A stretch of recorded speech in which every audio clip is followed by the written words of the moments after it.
Hello there again. Today I want to talk to you about our two bandsaws in the workshop. They have an on and off button here. The white button is to start it. There's emergency buttons here in case something goes wrong. Push sticks should always be visible. Usually they're either right on the table or hooked up here, hanging here, and there's one down here as well. The saw comes with a side fence. You can use that by physically putting in your measurements, but you don't have to use it. The bandsaw is the only saw in the workshop where you can cut freehand. That means I don't need to use a side fence like the other table saws in the workshop. Okay, we're going to try to make a few cuts here.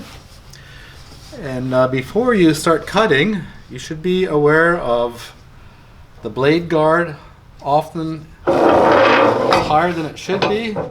So we can adjust that by loosening this knob here, bringing it down to just above the side fence. Pretty good position.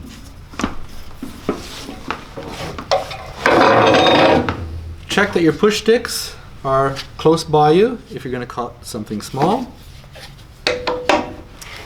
When you turn on the machine, you let it start up and let it run for 15 seconds so it runs to full power. And if you have any loose clothing, you have to get rid of it. Tie your hair back, take off your scarves, and then you're good to use a saw. Turn on the saw with the white button, let it run.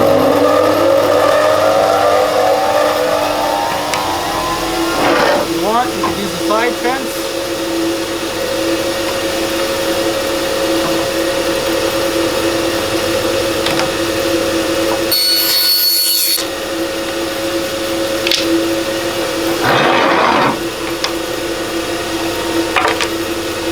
Or I could cut freehand.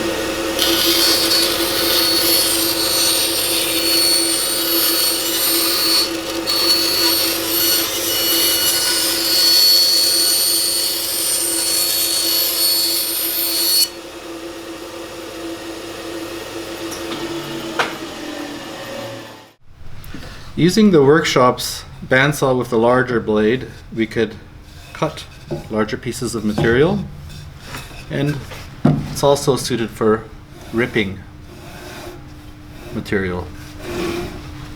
Turn on the saw, again, let it run for a while.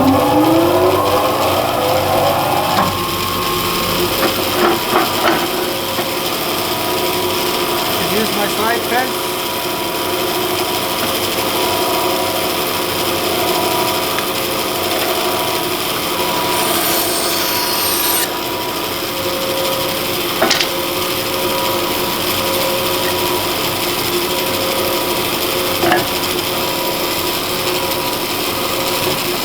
Rip material as well.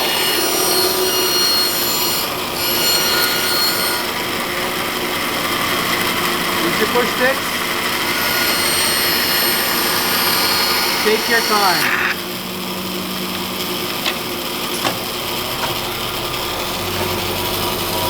As you can see, you get quite a rough surface, but sometimes that's good enough for model building.